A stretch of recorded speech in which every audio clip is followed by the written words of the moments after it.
You're at 109 right now. Please.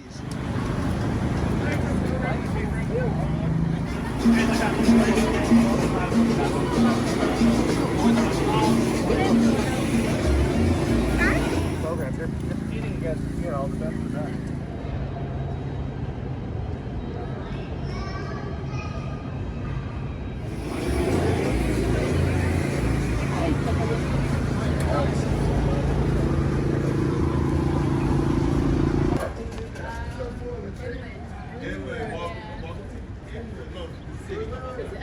Thank you.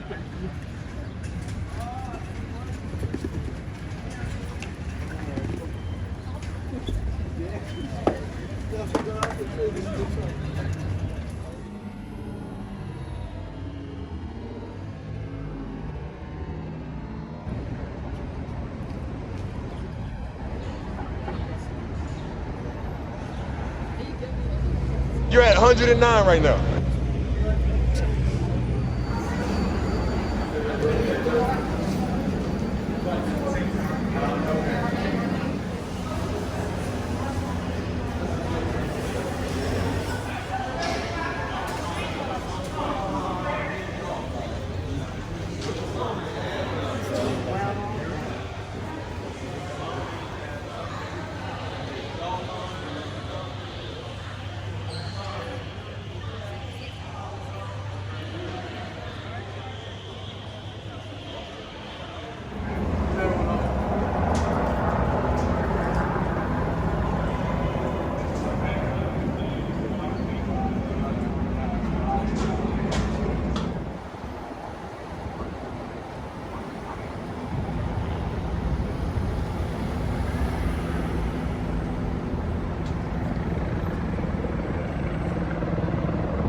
All right, man. So here we are in Chinatown.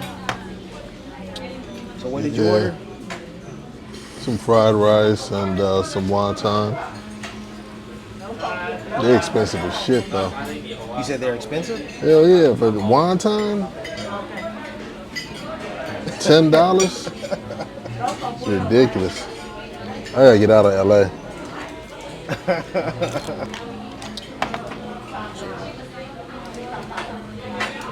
What do you recommend?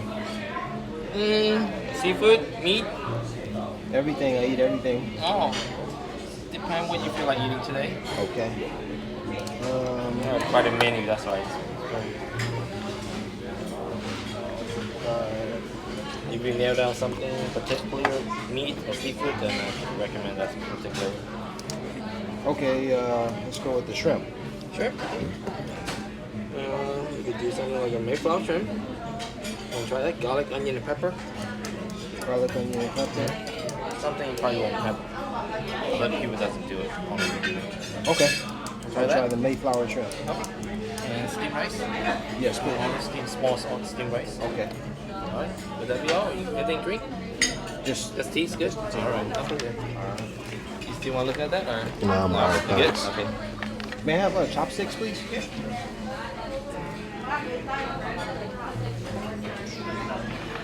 Cantonese Chinese restaurant.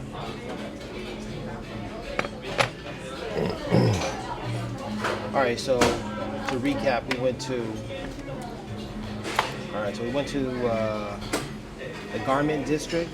We saw a little bit of that, and then we took the metro up to Little Tokyo, and then after Little Tokyo, we came up to Union Station. So now we're here, not far from Union Station. You have your choice of Mexican food. You can get some roast beef at Philippe's. You can get some. What else can you get? You can get. What else? Something else. Korean food, Chinese food. You can get a whole bunch of stuff. So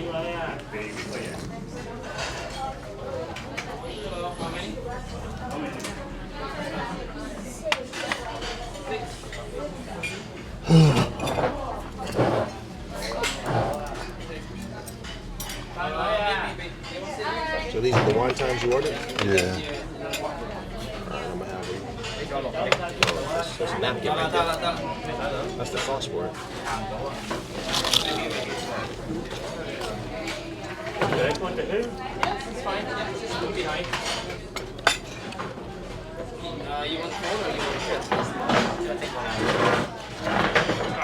Plastic spoon. That's kind of cheap.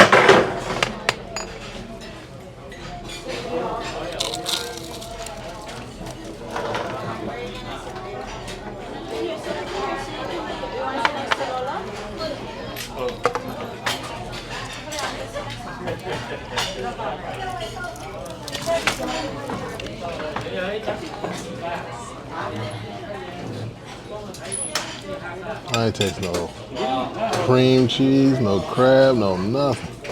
That's a flour bomb.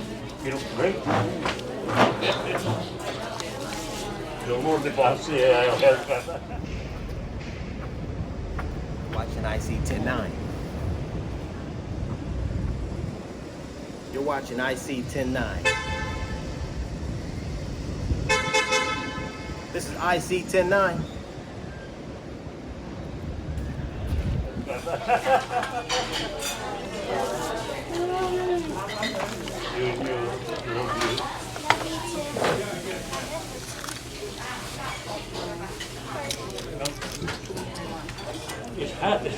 The decorations are nice and they remind me of a Chinese restaurant I went in in Costa Rica. It was alright. A lot of people were there. Kind of the same vibe.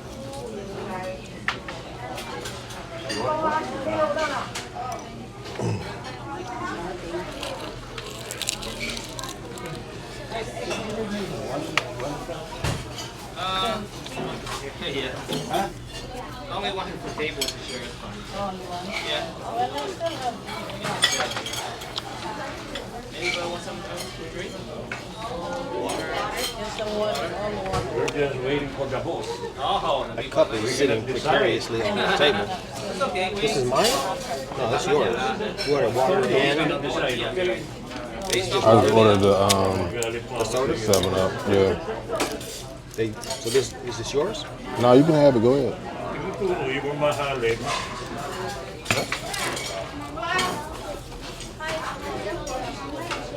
Sriracha.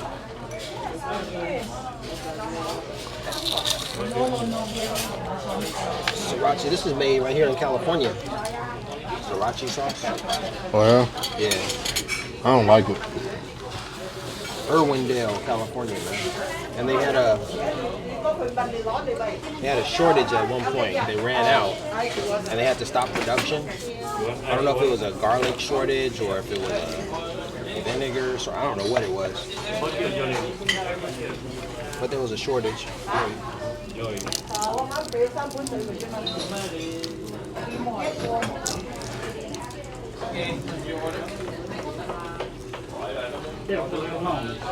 So all you doing tomorrow is picking up your client? Yeah, I'll pick her up tomorrow. I think she said 10. They're gonna fly in. So I'll pick them up. And then that's pretty much it. Relax, do some reading. So there was this one time I made this, I guess it was a podcast. No, I did a vlog. I went to UCLA and I went to the Fowler Museum.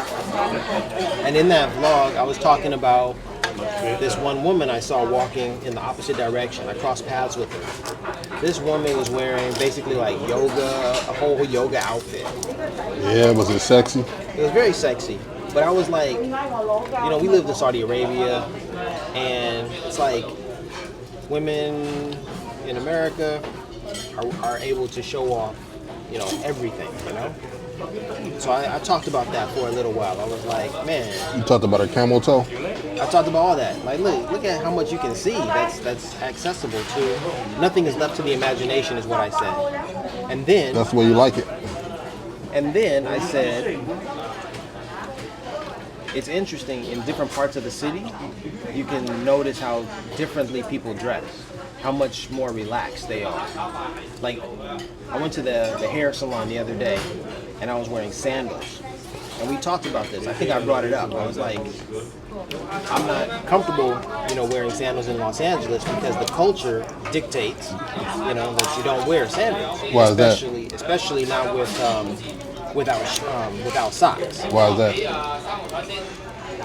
I mean, if you're a gangster in LA, which gangster culture is all around in Los Angeles, then it's like a no-no. No one does that. Your shrimp fried rice.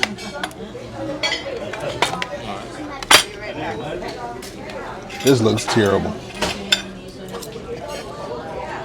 All right, so Camera, look at this yellow rice. They didn't even fry it. Ain't no soy sauce on it.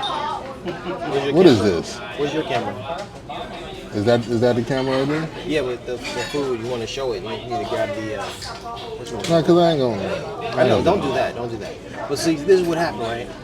Yeah. So First of all, I've worn sandals with no socks when I was with you in LA. yeah, you have flip flops. Okay. Well, I wear slides all the time.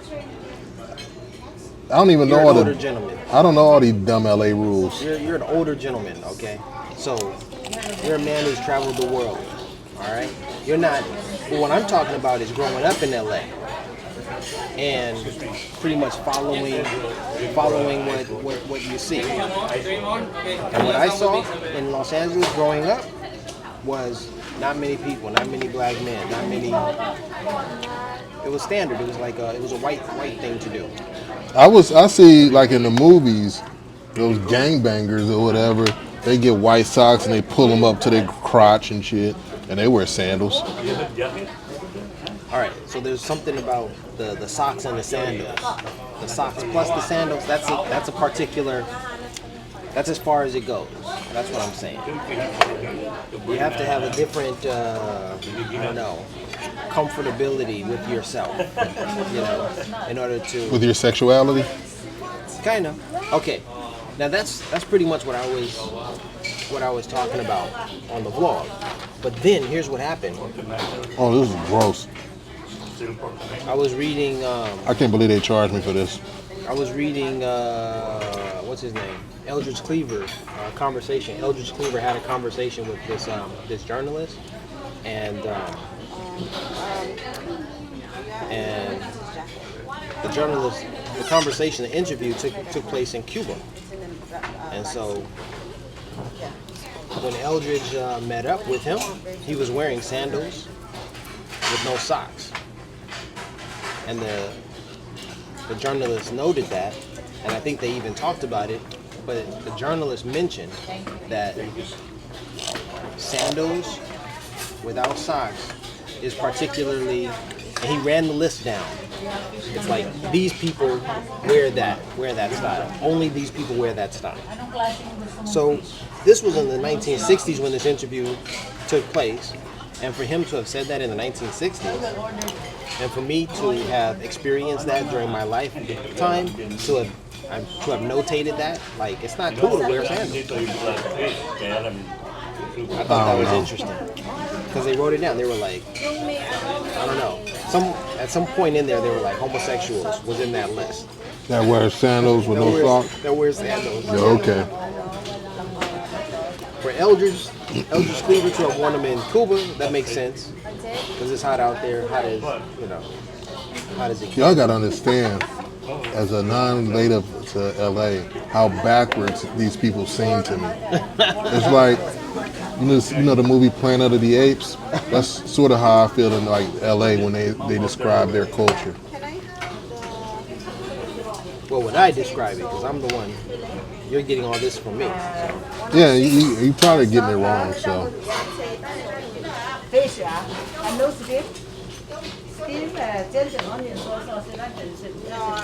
the minutia of things these people care about. You just go, as an adult man, how could you even care? And then pork chops, spicy. Even as a teenager, the stuff they care about, I didn't care about. And the pork chop, okay. Yeah, I never. The first time I wore a pair of sandals was in 2012 when I visited Taiwan. I got off the plane. I was wearing Timberland boots, and my foot began to burn. So I had to flag down the taxi, ask them to take me to the hospital. He took me to a foreigner-friendly hospital, and then and I got help. And they. What was wrong with your feet? I don't know. I have no idea. Maybe I hadn't worn the boots in a long time, and I put them on. It was hot. It was sweaty. It was hot. I was in Taiwan, and oh yeah, you know Taiwan because you live there. No bun. No bun. Spicy. Man, I don't know. It was just. you have more problems for an international traveler. You just get into stuff, your feet hurt.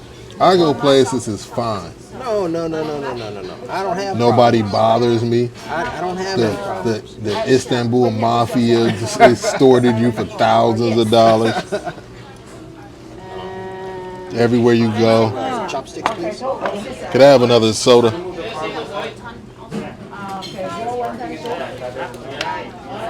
Looks pretty good. One time soup.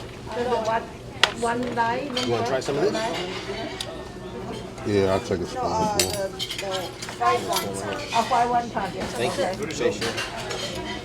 Oh, and then can I try number one? Okay. Thanks. Buy one time. That's all Can right. you make it? One more. All right. My son is allergic. Okay. เขาก็ปักเอาส้มหมูฟ้าจัดก็จะมาหาอะไรหา Hey, could I get another soda? Nothing here, peanuts. Did he? Could I get another soda? One more?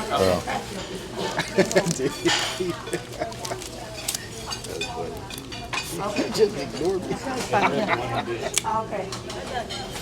One more. Okay. A little spicy there. Woo.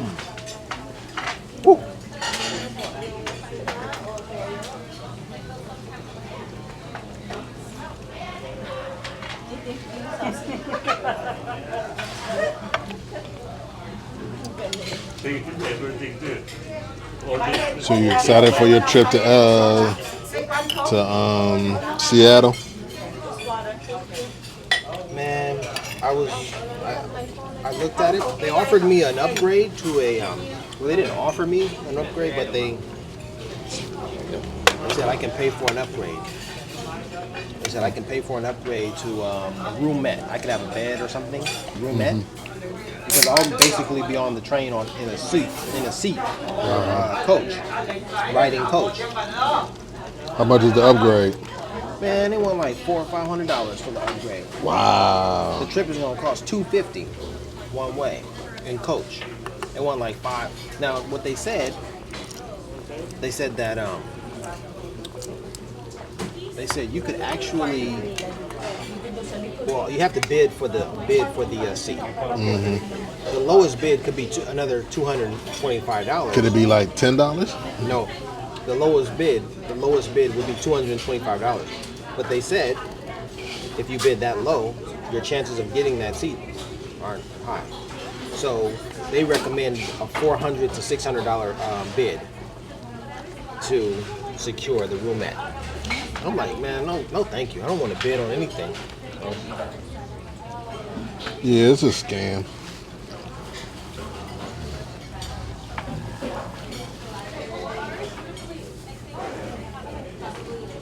It's good, man. I like it.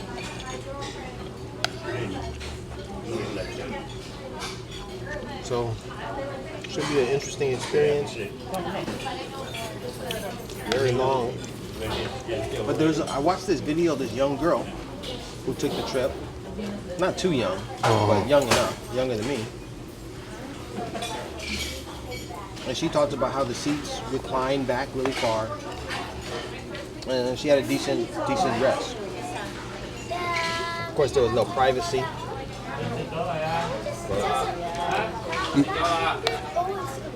You getting a hotel room in Seattle? Yes. How long you gonna be up there? Well, I'll arrive like 2 nights. I will arrive around 9 p.m.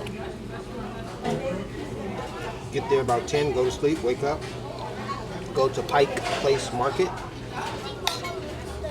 where Starbucks was, I think. Yeah, first Starbucks.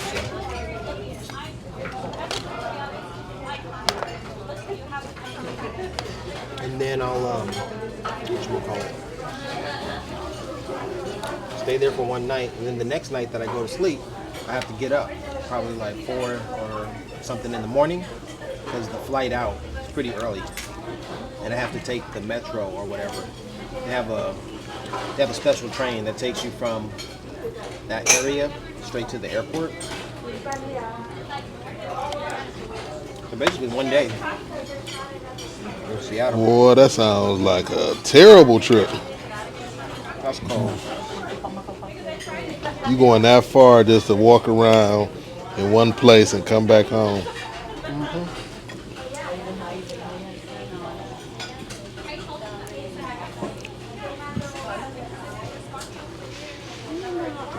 But the thing about it is, my plane ticket was $5 to return from Washington. Yeah, you got to fly coach. I'd rather just stay in the house. And do what? I'd rather watch TV. I'd rather watch a YouTube video about Seattle than to take that trip you about to take. You're not even renting a car, so you're only gonna be able to go to like one spot. What you gonna learn in 8 hours in Seattle? Nothing. You're gonna go to all the tourist spots just to say, I saw that on YouTube. Now I've seen it in person.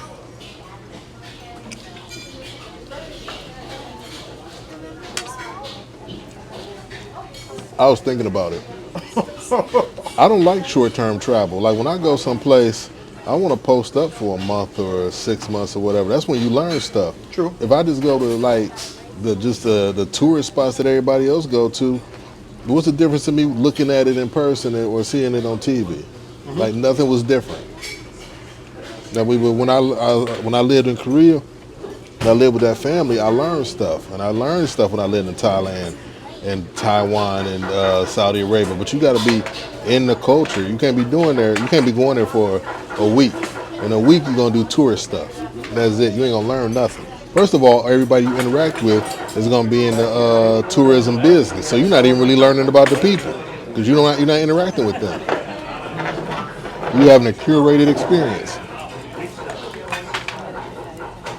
So yeah, that's why I don't be big on travel. What do you mean by that? Because you mean the people I'm going to interact with? Yeah, you like hotel people, bus people, airport people.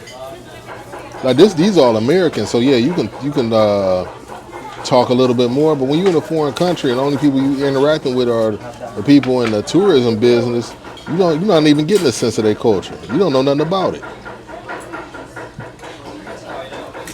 Well, I was on a tour in the Philippines when I believe her name was Dora. When Dora, the tour guide, mentioned the short brown people with curly hair in the Philippines, I pulled her aside during lunch and I asked her, I said, tell me more about these people. Can I see them? Can I meet them? So you bothered her? She said, my father takes tours.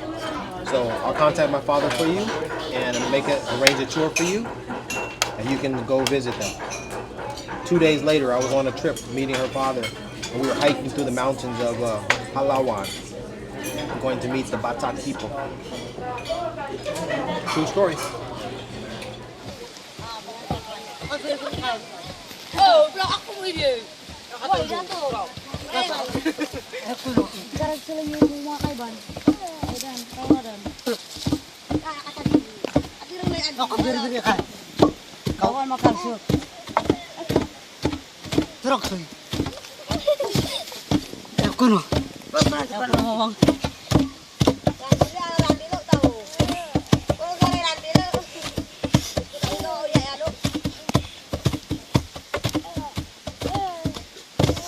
Sudah tu baru nang dia. Randi apa tokol. Matai anganmu.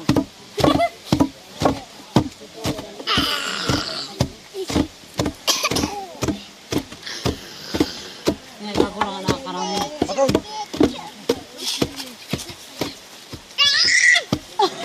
Randi siap kemana?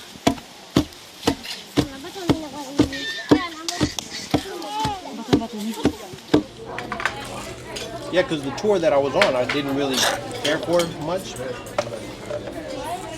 I just bought into it because everyone said that's the tour they do when you go there. But Dora had the connection.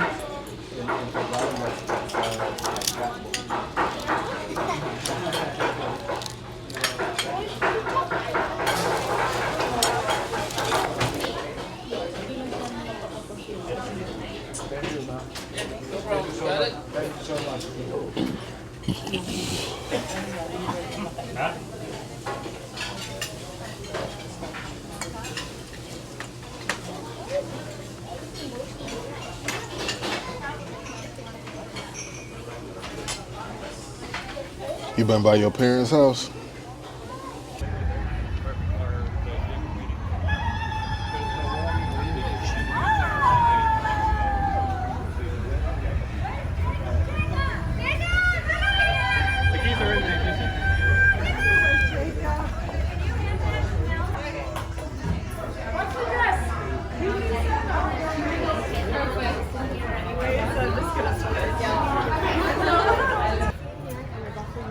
Okay, should we get photos with the car first before the bus? Yes, please.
You're at 109 right now.